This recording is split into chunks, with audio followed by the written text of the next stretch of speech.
I'd like to introduce ERHAN Yildirim, because ERHAN has a funeral that he is involved in right now and that needs to leave us. It gives me great pleasure to introduce ERHAN.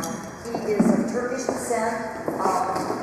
He is the director of Islamic funeral services here in Brooklyn, and is someone who takes care of Islamic funerals in the sense that there are specific rites and rules of the Islamic practice that have to be taken care of right away. So he's on the move and on the wall with the practice that he's involved in. And Islamic Funeral Services is right not too far from here in Fort Greene. So yeah, and he's also in the NYPD. That's right. That's right. So you're all secure. Good afternoon. I'm not going to dance like Houston. I have no talent like that. But you know, I just want to say I was born in Germany, actually, Frankfurt. So when I was 11 years old, my family decided to send me back to Turkey to study, you know, some religious, our religion and our culture, my language, Turkish language. And when I was studying in religious school, I ran away from school because the chapter that we were reading it was saying it that about death. And I called my father. I said, "Listen, you chose the wrong guy because I'm not going to wash any dead bodies." I was 12 years old, and I was not washing dead bodies when I was 12. They were just teaching me how to wash it. You know, there were chapters in Islamic belief. So after 10 years later, I came to the United States. My imam said to me, "Listen, we have to go downstairs, prepare somebody." I said, "What?" I said, "You know, about the funeral." I said, "I ran away from school, not to study this." He said, "Now I catch you, I'm going to teach you." So when I came here, 1994, I started washing dead bodies, and since 10 years, I prepared probably 1,500 bodies. And I always say that never talk big, you know, always be modest. You never know what's going to happen in the end. Islamic belief is something very unique. Has to be buried right away, like Jewish faith. And we have a lot of similarities because I spoke in a synagogue a long time ago, and which is, the terms even used the same. The tradition is no matter where you're coming from, you could be from Albania, Macedonia, Kazakhstan, Russia, African Muslims, or go to Puerto Rican Muslims, Polish Muslims. I don't know if you know that there are Polish Muslims since 100 years ago, came to Brooklyn in Metropolitan Avenue. They have one of the oldest mosques in Brooklyn. So all these religious customs are same, has to be buried right away. What do we do? The difference between you guys and us, we don't do embalm. We pick them up right away as soon as possible from the hospital, or from the medical examiner, or from the home. Do the same procedure that it's been done, like going to the funeral director, signing the death certificate, getting done everything as soon as possible. But our is not like scheduling, okay, 2 days later from Atlanta, a cousin is going to come, third day later from Georgia. We don't wait for 3, 4, 5 days. If it's died today, we bury it tomorrow, right away. And the washing ceremony is the most important thing for the Islamic faith. So, again, there's a lot of similarities with the Jewish faith. We do not use any outfit. We only use a shroud, which is just a plain fabric, white color chosen, and we cut that in 3 pieces. One of them is top to bottom, twice, and then the third one we make it like a shirt, like you remember the ghost shirts, you put it right from your head, no sewing or anything, just with the knife or the scissor, you cut it and you just dress, and then you wrap it. After we wrap it, as you know, and if you go to any mosque, and I will suggest you that if you want to come to our mosque, it's in 5911 8th Avenue in Brooklyn, New York. We have one of the probably the biggest mosque in Brooklyn, which designed with the art. And you can also do a program there, Kate, whenever you want. We have a lot of, from Turkey, Ottoman style of tiles and nice art. You can come and visit.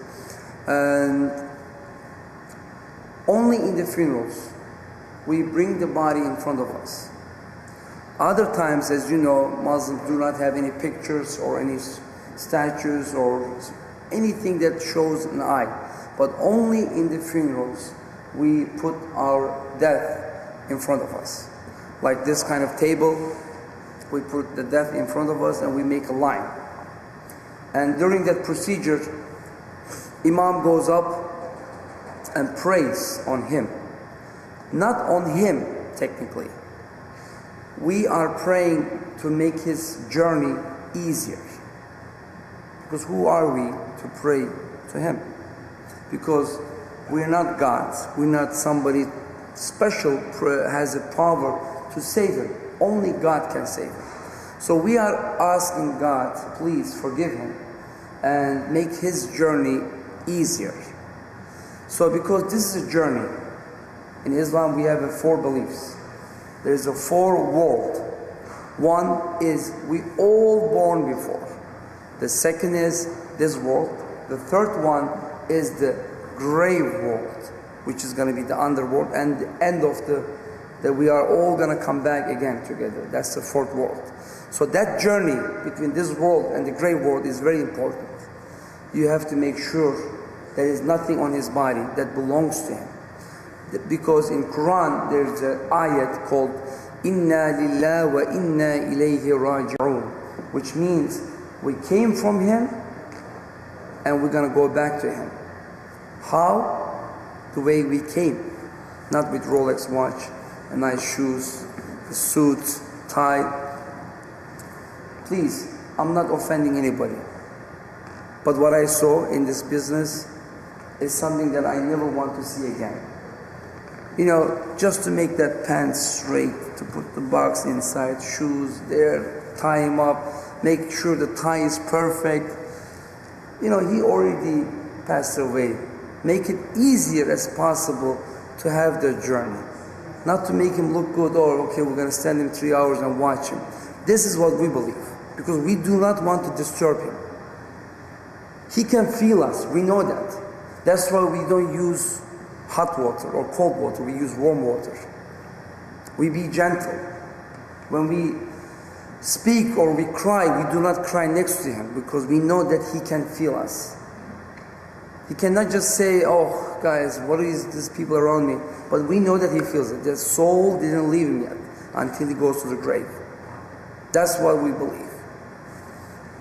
And that journey in the end, of course, when Kate told me about the funeral, explaining the death, how do we not celebrate or make it like a memorial to our events? So there are many different cultures. For example, Albanians has a different customs. When you go to the Albanian mosque, when you come out, they give you candy and cigarette. The reason is because cigarette, it was not reachable in that country because there was a war. So cigarette and coffee is something very valuable. They can share it with each other. And they put box next to the funeral exit, and they say, if you need to give something to the family, instead of giving flowers, because it's going to go to garbage, you just put it in the envelope, you put $50, $20, you help each other. That brings us together. So if you go to a traditional Turkish people, sometimes when they came from Istanbul or from Malatya, I call up and say, listen, this guy died, help him out. So they help each other. So no one stays behind. More of these subjects and these articles, I'm sure Kate also read some of these articles in New York Times and Washington Post. And last, was it July 23rd? Did you read it? Yes. Last article in Village Voice. It was a front page about my funeral service. I didn't know it was going to be front page until I saw the flying caskets in front of the cover, and then I found out it was about us. I thought it was inside a little article, and it was a nice article. Even the journalist, when he traveled with me, she even said it, I don't believe that this is happening actually in New York because the way the practice has been done. So after the funeral, usually the more important, cutting it short, we put in the ground. If it's in Turkey, I prepared my own father, and Kate also watched a movie about my father's funeral. Some friend of mine recorded and showed us, it's just a little sad thing, but I want to take that to show the others when I come to the United States, to show the other people how the funeral is being done traditionally. So it's a nice documentary. Somebody has to edit it to make it a nice movie. We put it directly to the ground, to the soil. No casket, no fancy casket, nothing. We wrap it and we put it right directly to the soil, and we turn their face directly to Mecca, which is Saudi Arabia, where we usually are praying facing to that direction. After that funeral procession, usually some people after 7 days later or 40 days later, and they are preparing like a memorial service. What do? We cook and we share with our community, and we give out foods. Before my father died, I did that a lot. But after my father died, I prepare some money to give us some poor people to help each other out. Then we sit down in the mosque or at home. We start reading Quran, and then we chant a memorial. For example, the Quran. Did anybody heard Quran? Except in the news, going to the war. But this is we're not representing everybody in the world. But Quran, if you really read it, after September 11, why I was hired to the police department is because I was saying to everybody, open your doors to your mosques. Let's invite our neighbors to see who we really are. And just to give you a little subject, I don't know if you ever heard any incident in the last 2 years right now. Since I was hired, we trained 7,000 cops how to enter to the mosque. Just giving a briefing is what I do for the police commissioners. I brief him and I explain to him what is the customs are and how should we interact with the Muslims and bridge this community with the cops. So we sit down and we read Quran. Today my voice is bad because I think Kate she said to me, you have a beautiful voice, and I think you gave me a bad eye. So I'm going to be doing my best to give a couple of things. I'm going to read you part of Quran. It's the first chapter of the Quran. Usually we always read when we go to the grave, we visit.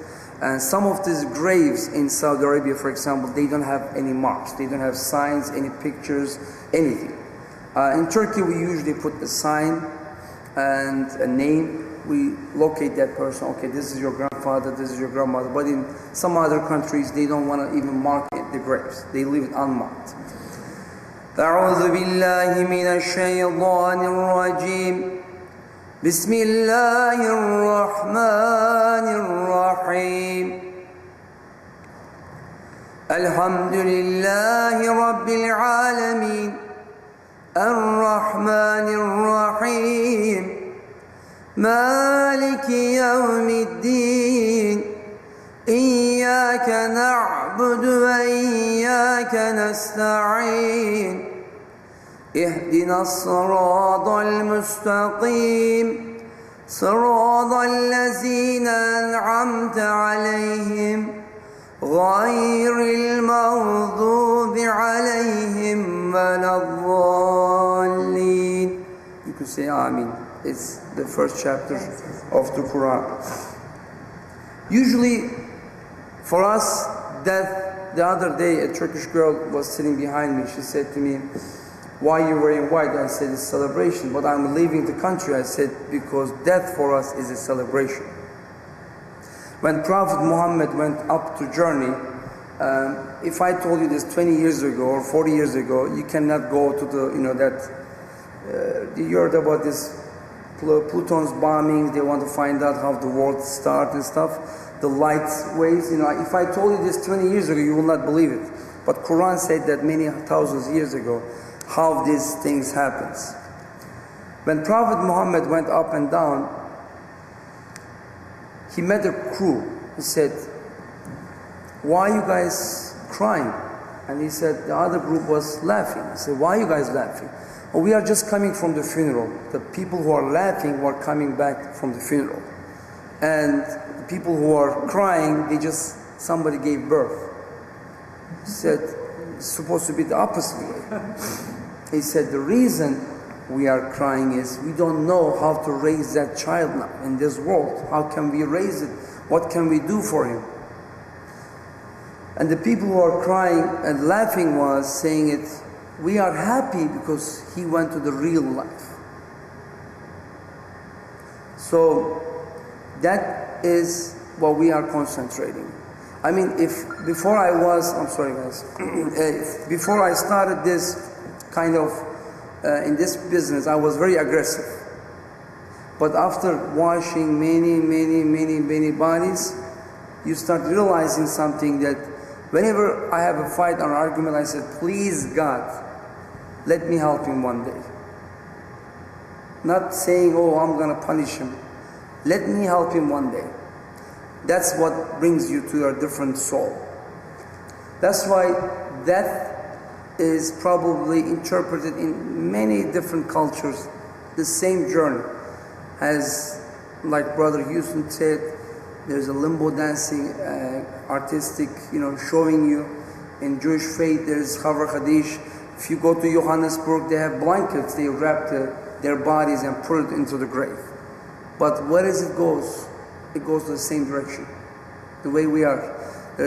My German teacher used to tell me, "ERHAN, you could be black, you could be white, you could be Irish, you could be German, Spanish, but a black brother needs Irish positive B blood from me, I can give it to him. It doesn't matter what color your skin is, but if I have to give him a blood, it will match." So that is our concept in Islam. And in the end, I'm going to give you something called Mawlud, the memorial service. What do we do after we read Quran and then we sit down, we make memorial service? So some of these Muslim groups do not believe in this. Just want to let you know, because in Quran, it doesn't say that. But usually some of these religious writers, songwriters, wrote this to make it a little bit more fancier, to more attractive to this memorial service. So we do not use drum, but I'm gonna see if Houston is gonna match me up with this. I'm gonna sing a song that is a religious song from many thousands years ago, wrote it in Arabic. So I'm gonna read in Arabic also. So I'm gonna see if you can do it like this. طلع البدر علينا من ثنيات الوداع وجب الشكر علينا ما دعا لله داع أنت شمس أنت أنت نور على نور أنت مصباح السرايا يا حبيبي يا رسول.